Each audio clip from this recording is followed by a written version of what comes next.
Oke, assalamualaikum warahmatullahi wabarakatuh. Jumpa lagi di channel Superman H. Masih dengan saya Muhammad Noviansyah. Yang kali ini kita akan membahas mengenai penelitian. Kita akan kupas secara tuntas mengenai penelitian. Nah, di video kali ini merupakan video lanjutan dari materi di video sebelumnya mengenai pengenalan penelitian. Nah, kali ini kita akan membahas mengenai pengumpulan, pengolahan, dan analisis data. Nah, ketiga kegiatan ini, yaitu pengumpulan, pengolahan, dan analisa data, merupakan kegiatan yang paling banyak memakan waktu, mungkin ya, memakan konsentrasi kita dalam melakukan penelitian dalam hal ini. Jadi kegiatan setelah kita lakukan penelitian, yang akan kita lakukan, kita akan mendapatkan data tersebut kita kumpulkan, kemudian kita olah, dan juga kemudian setelah itu kita analisa data. Oke, kita lihat yang pertama mengenai pengumpulan data.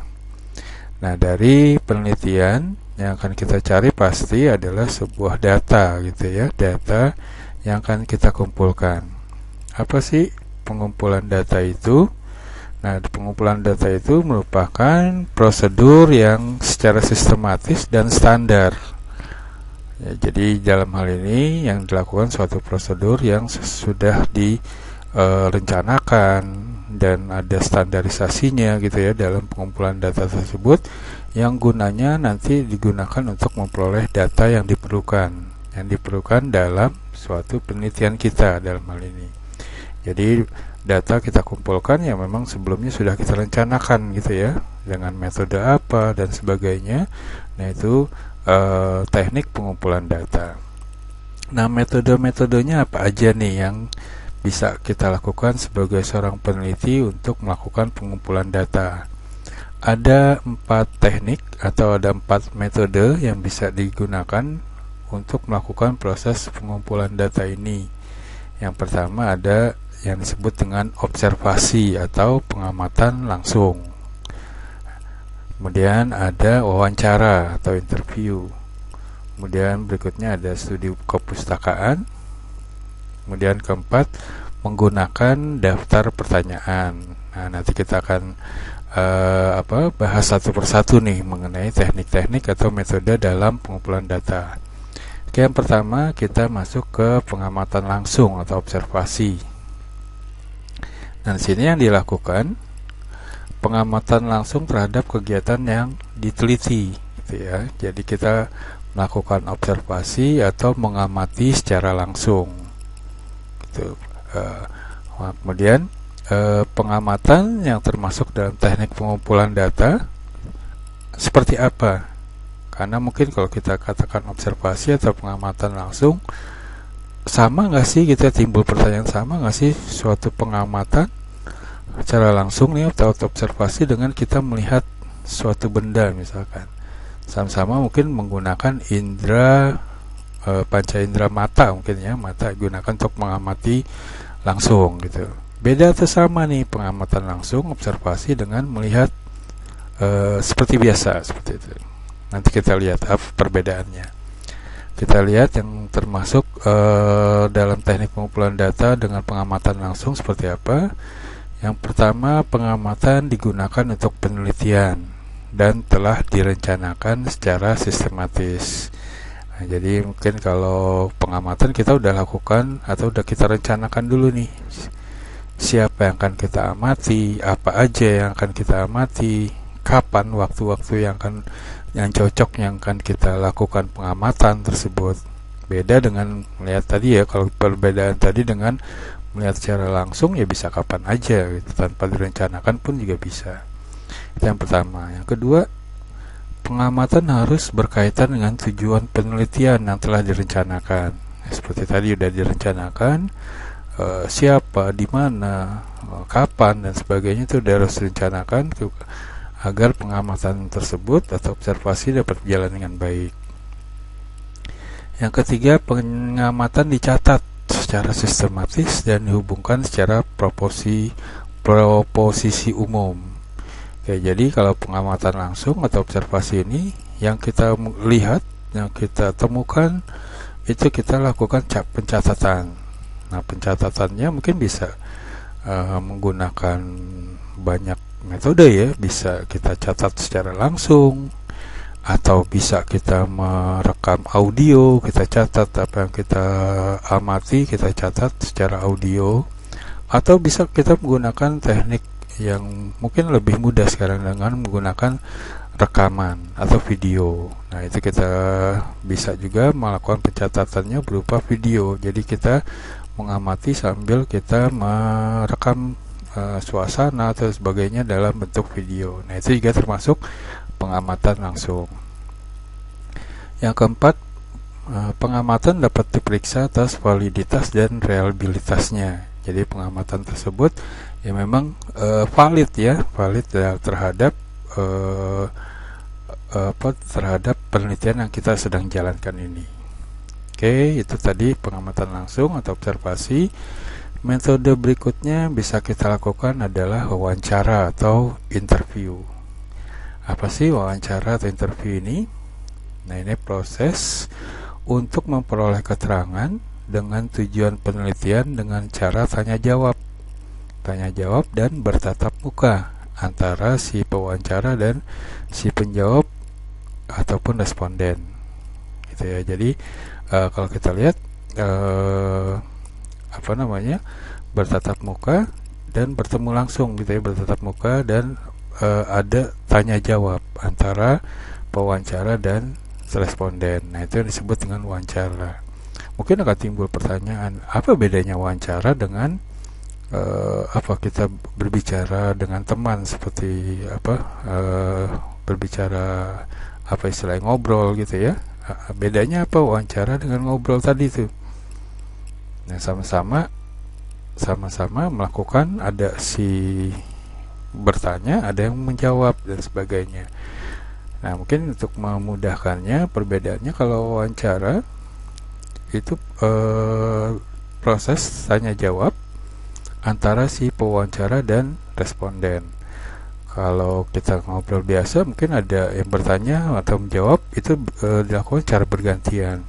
Tapi kalau yang disebut wawancara, si pewawancara tugasnya hanya bertanya, sedangkan si responden atau penjawab dia tugasnya hanya menjawab pertanyaan dari si pewawancara tersebut. Nah, itu yang membedakan antara wawancara dengan ngobrol biasa tadi ya.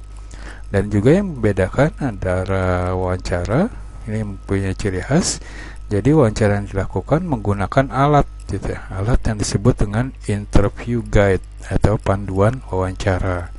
Jadi proses wawancaranya bukan secara spontan, tapi udah dipandu gitu ya, dipandu dengan daftar pertanyaan atau disebut dengan interview guide ini. Itu yang disebut dengan wawancara. Berikutnya metode yang ketiga yaitu daftar pertanyaan.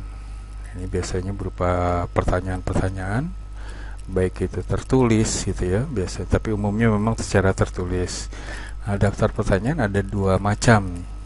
Yang pertama ada kuesioner, yaitu daftar pertanyaan yang ditujukan kepada responden dan diisi sendiri oleh responden tersebut.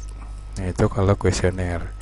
Kita lihat yang kedua, daftar pertanyaan berupa scheduler yang disebut dengan scheduler. Nah, scheduler ini daftar pertanyaan yang ditujukan kepada responden dan diisi oleh si pewawancara atau si peneliti sendiri. Nah, bedanya apa nih? Kalau kuesioner, daftar pertanyaannya diberikan oleh peneliti, nanti si responden tadi yang membaca pertanyaan-pertanyaan di kuesioner, dia sendiri yang mengisinya. Namun kalau scheduler mungkin sama, berupa daftar pertanyaan, tapi yang diajukan kepada responden melalui si penelitinya gitu ya. Nanti peneliti menjawab, baru si responden menjawab, baru si peneliti itu akan mengisi ke scheduler tadi. Jadi mungkin bedanya di situ, teknik dari pengisian yang dilakukan oleh responden. Nah, itu daftar pertanyaan. Berikutnya yang keempat, metode yang bisa kita lakukan dalam pengumpulan data yaitu studi kepustakaan.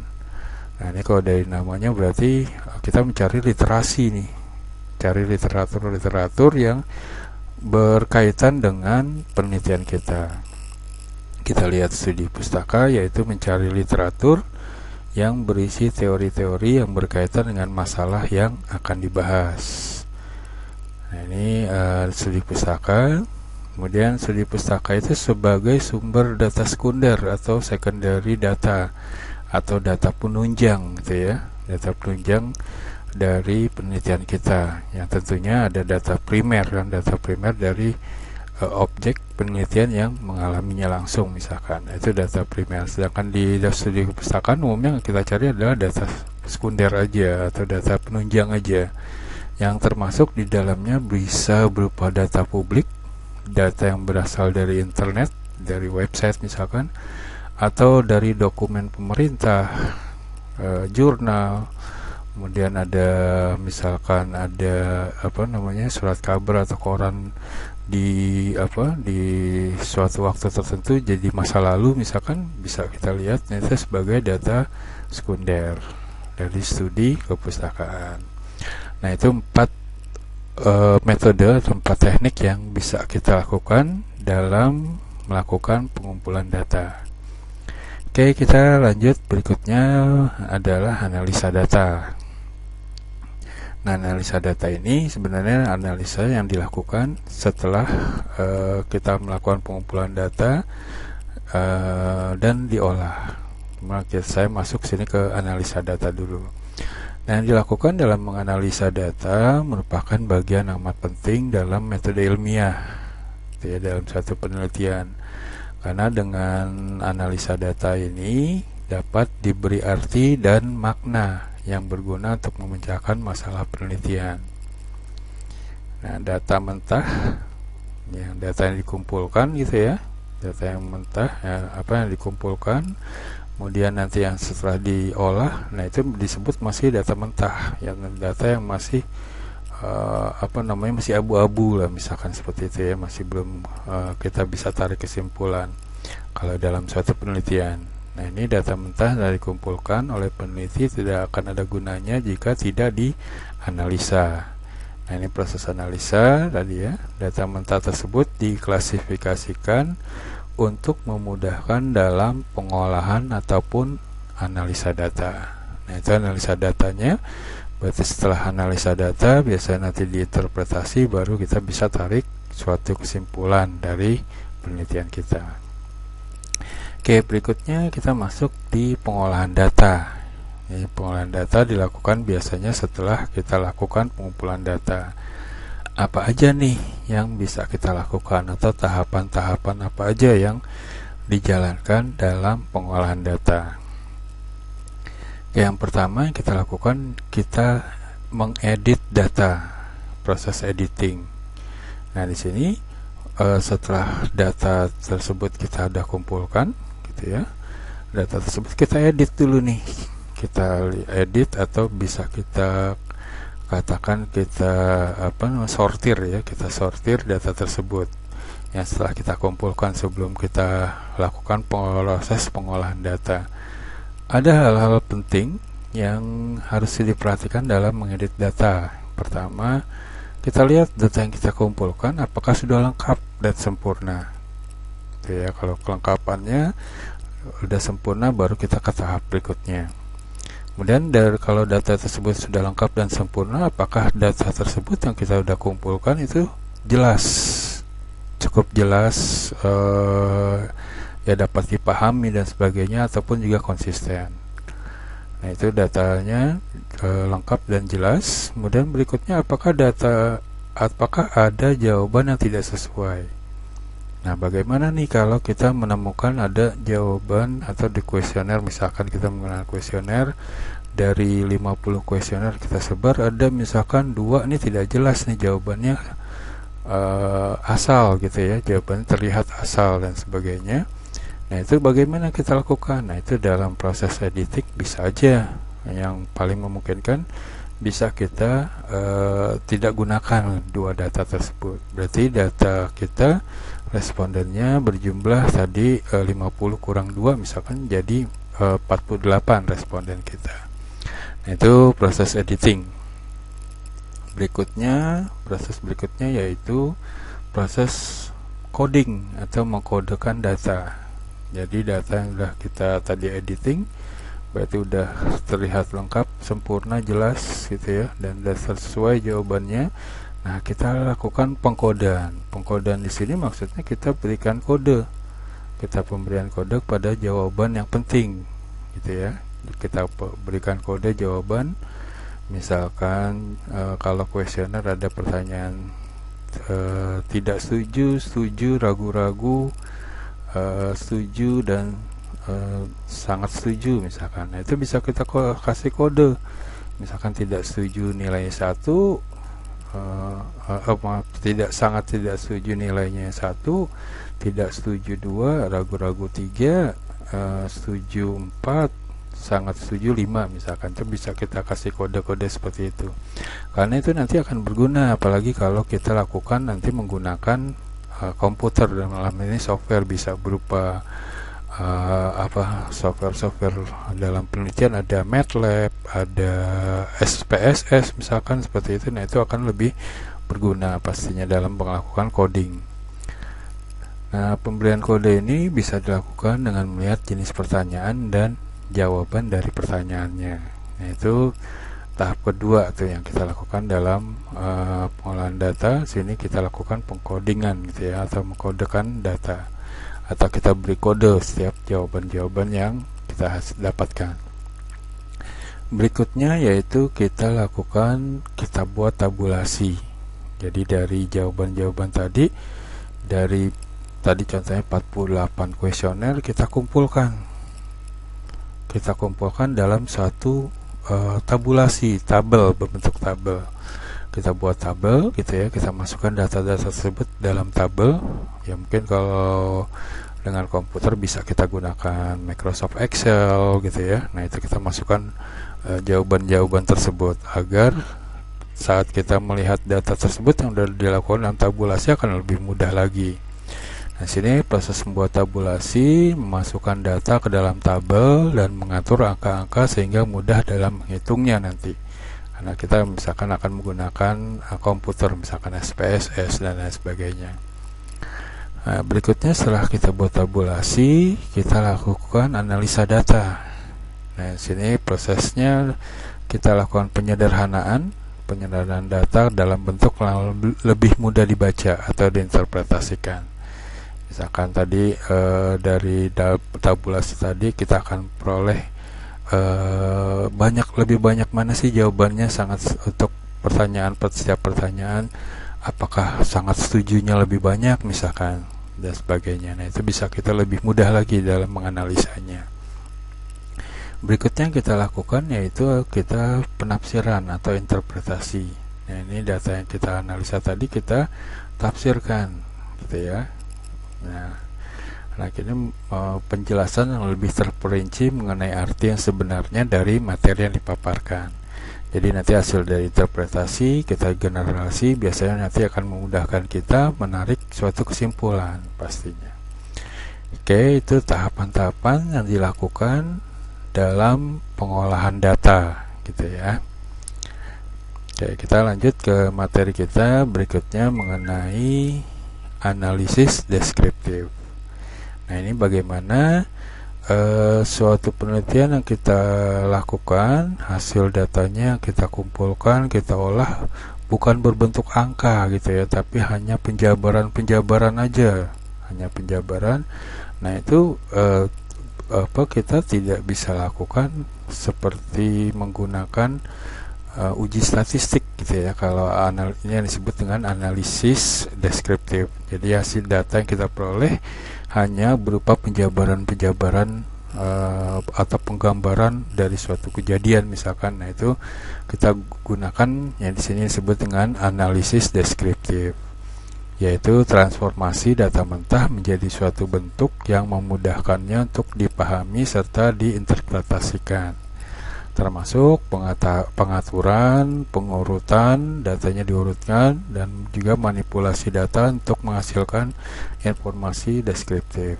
Jadi ada penjabaran beberapa catatan-catatan, kita jadikan satu gitu ya, kita urutkan gitu ya, kita manipulasi urutkan, seperti untuk sebuah kasus, kita pecahkan sebuah kasus gitu ya, kita urutkan dan kita manipulasi hubungan-hubungannya dan sebagainya, sehingga akan menghasilkan informasi deskriptif. Nah, itu yang disebut dengan analisis deskriptif.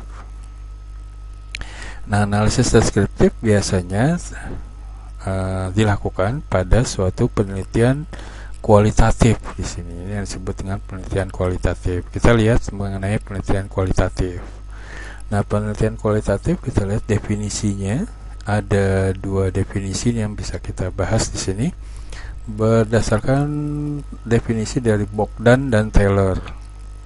Yang dia mendefinisikan metodologi kualitatif atau penelitian kualitatif ini sebagai prosedur penelitian yang menghasilkan data deskriptif. Data deskriptif yaitu berupa kata-kata tertulis atau lisan dari orang-orang ataupun juga perilaku yang dapat diamati. Jadi bukan berbentuk angka biasanya kalau kualitatif di sini. Jadi berupa penjabaran tadi ya, misalkan seperti itu menurut Bogdan dan Taylor. Ada juga yang mendefinisikan penelitian kualitatif ini yaitu Koch dan Miller. Nah, dia mendefinisikan penelitian kualitatif itu adalah tradisi tertentu dalam ilmu pengetahuan sosial, karena memang biasanya kualitatif untuk penelitian-penelitian ilmu sosial biasanya yang secara fundamental bergantung pada pengamatan pada manusia dalam kawasannya sendiri gitu ya, dan berhubungan dengan orang tersebut dalam bahasanya dan dalam peristilahannya. Jadi dalam hal ini pengamatan dilakukan manusia nih, yang bisa dilakukan terhadap kawasannya sendiri, misalkan ya, misalkan dengan alam dan sebagainya gitu ya, tapi yang berkaitan tadi dengan ilmu pengetahuan sosial biasanya. Oke, berikutnya seperti apa sih karakteristik dari penelitian kualitatif nih? Ada beberapa karakteristiknya. Pertama, penelitian kualitatif itu dilakukan pada latar alamiah. Berikutnya, manusia sebagai alat pengumpul data utamanya, gitu ya, umumnya menggunakan kualitatif oleh manusia sendiri atau peneliti tadi sebagai pengumpul data utamanya. Dia melakukan misalkan observasi, penelitian langsung gitu ya, dia sebagai pengumpul datanya. Berikutnya tadi, karena kualitatif biasanya pasti menggunakan metode kualitatif. Analisanya tadi juga menggunakan analisa kualitatif berarti. Berikutnya tadi menggunakan analisa data secara induktif. Berikutnya penyusunan teori dimulai dari pengumpulan data yang saling berhubungan. Ya, datanya tadi kita satukan gitu ya, penyusunan teori, datanya saling berhubungan. Berikutnya data yang dikumpulkan bukan angka-angka nih, tapi berupa kata-kata, gambar, dan bukan angka-angka tadi ya, seperti itu. Itu data yang, karakteristik dari penelitian kualitatif. Berikutnya lebih mementingkan proses daripada hasil. Berikutnya batasan penelitian ditentukan oleh tujuan penelitian. Itu batasannya penelitian tersebut ya, tujuan penelitiannya apa nih? Misalkan studi kasus, nah itu kita lakukan batas penelitiannya ya hanya pada kasus tersebut aja, walaupun nanti ada hubungannya dengan yang lain tapi kita batasi. Nah, itu tujuan dari penelitian kita. Kemudian adanya kriteria khusus untuk keabsahan data gitu ya. Nanti biasanya ada suatu konsorsium yang mengumpulkan data tersebut atau menganalisa data tersebut, apakah data yang diperoleh itu absah atau tidak, valid atau tidak. Biasanya itu ada kriteria khususnya. Kemudian desain penelitian bersifat sementara dan terus-menerus disesuaikan kenyataan di lapangan. Jadi desain kalau kuantitatif biasanya kita udah lakukan desain seperti apa, itu akan berjalan terus sampai akhir. Tapi kalau di penelitian kualitatif, desain penelitiannya itu bisa berubah-ubah. Bisa juga sih akan tetap sama terus, tapi memungkinkan juga penelitian kuantitatif itu desain penelitiannya akan berubah. Misalkan kita desain misalkan menggunakan pengamatan langsung gitu ya, tapi tidak bisa kita lakukan menggunakan pengamatan langsung misalkan, tapi kita lakukan dengan menggunakan metode lain, misalkan kuesioner, atau kebalikannya dengan kuesioner nggak bisa. Nah, mau nggak mau kita rubah desain penelitiannya itu dengan menggunakan pengamatan langsung. Misalkan kita mau menggambarkan atau mau melakukan penelitian seperti apa sih bayi gitu ya, kegiatan bayi. Nah, misalkan desain penelitiannya itu kan nggak mungkin bayi menggunakan kuesioner. Yang paling memungkinkan yaitu dengan menggunakan pengamatan langsung pastinya. Oke, karakteristik berikutnya yaitu hasil penelitian dirundingkan dan disepakati bersama. Jadi dalam hal ini biasanya dari suatu penelitian kualitatif nanti bisa kita katakan konsorsium yang akan merundingkan dari hasil penelitiannya sampai dicari kesimpulannya pun juga peneliti tidak bisa melakukan seorang diri gitu ya untuk menarik suatu kesimpulan. Nah, ini harus dirundingkan dan disepakati bersama dari penelitian kualitatif. Oke, berikutnya analisa data kualitatif. Tahapannya seperti apa? Tahapan yang pertama, kita siapkan data untuk dianalisa.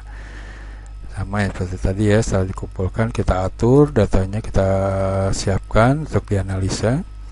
Kemudian kita baca seluruh datanya. Dan dari baca keseluruhan, kita pahami, kita akan dapatkan gambaran masalah secara keseluruhan. Berikutnya kita mulai proses analisanya dengan proses kodifikasi. Nah, data yang peroleh tadi ya, berupa gambar, foto misalkan, atau catatan-catatan. Nah, itu kita beri pengkodean atau kodifikasi sih. Dan setelah kodifikasi tadi kita susun suatu deskripsi dari objek penelitian, bisa berupa masyarakat, kelompok, grup, dan lain sebagainya, baik dalam bentuk kategori ataupun tema. Jadi dari data-data yang kita peroleh kita susun hubungan-hubungannya agar kita bisa menemukan atau bisa memecahkan, misalkan tadi memecahkan kasus seperti itu. Berikutnya setelah itu kita lakukan interpretasi dan beri makna bagi tema, karena tadi berupa datanya bisa tulisan, gambar, dan sebagainya. Nah, itu adalah analisis data kualitatif. Berikutnya yaitu kita kembali lagi ke suatu penelitian gitu ya. Penelitian itu awalnya memang akan kita cari itu adalah suatu masalah penelitian. Nah, dari masalah penelitian kita akan memudahkan kita akan melanjutkan penelitian kita tersebut. Nah, ini khususnya untuk penelitian kualitatif tadi, masalah penelitian atau research question, yaitu masalah penelitian dalam studi atau riset atau penelitian kualitatif. Biasanya peneliti menggunakan kalimat tanya dan bukan kalimat pernyataan gitu ya, atau hipotesis. Jadi biasanya suatu kalimat tanya yang biasanya sih kalau dari ciri khas ada tanda tanyanya ya, biasa kalimat tanya. Contohnya apa? Contohnya misalkan seperti ini. Contohnya masalah penelitian, bagaimana mahasiswa memanfaatkan internet sebagai sarana pengembangan ilmu. Tanda tanya. Nah, itu ada kalimat tanya yang menjadi suatu masalah penelitian. Masalah penelitian ini bukan hipotesis ya. Kalau hipotesis di video kita sebelumnya yaitu adalah kesimpulan sementara. Nah, ini masalah nih, dari masalah baru nanti kita bisa kita tentukan hipotesis biasanya. Nah, itu makanya masalah adalah suatu hal yang harus kita dapatkan dulu atau kita identifikasi dulu untuk melanjutkan dari penelitian kita. Oke, berikutnya di materi kita di video ini terakhir adalah paradigma. sering kita menemukan yang istilah paradigma dalam suatu penelitian gitu ya. Apa sih paradigma itu? Nah, paradigma itu adalah suatu dasar gitu ya, bersifat sementara yang dapat diterima dari suatu disiplin, bisa disiplin ilmu dan sebagainya. Dan paradigma itu juga pada umumnya diterima sebagai skema bagi pemilihan dan pemecahan masalah. Dan juga paradigma itu sebuah asumsi dasar sekaligus sebagai penjelasan. Nah, itu yang disebut dengan paradigma. Nah, itu mungkin kita akan temui dalam penelitian-penelitian, ada istilah yang disebut dengan paradigma di sini. Oke, mungkin itu aja materi dari saya ya. Saya ucapkan terima kasih sudah menonton video ini. Semoga bermanfaat dan dapat dipahami. Bagi kalian mungkin yang akan melakukan suatu penelitian gitu ya, baik itu penelitian apa yang dilakukan untuk kepentingan bisnis, kepentingan suatu perusahaan, atau kepentingan bagi mahasiswa yang akan menjelang kelulusan, baik itu skripsi, tugas akhir dan sebagainya. Semoga dapat manfaat bagi kalian ya. Dan mungkin pesan saya terakhir, jangan lupa like dan subscribe dari channel saya ini gitu ya, untuk memudahkan kalian mendapat notifikasi jika ada video-video baru yang saya upload misalkan. Oke, mungkin itu aja. Saya ucapkan terima kasih. Tetap semangat dalam masa pandemi ini ya. Mungkin saya ingatkan juga untuk melakukan 3M sesuai anjuran dari Satuan Tugas COVID-19, yaitu 3M, memakai masker, sering mencuci tangan, dan menjauhi kerumunan atau menjaga jarak. Oke, mungkin itu aja yang bisa saya sampaikan gitu ya. Saya tutup untuk video kali ini. Sampai bertemu lagi di video-video selanjutnya. Oke, assalamualaikum warahmatullahi wabarakatuh.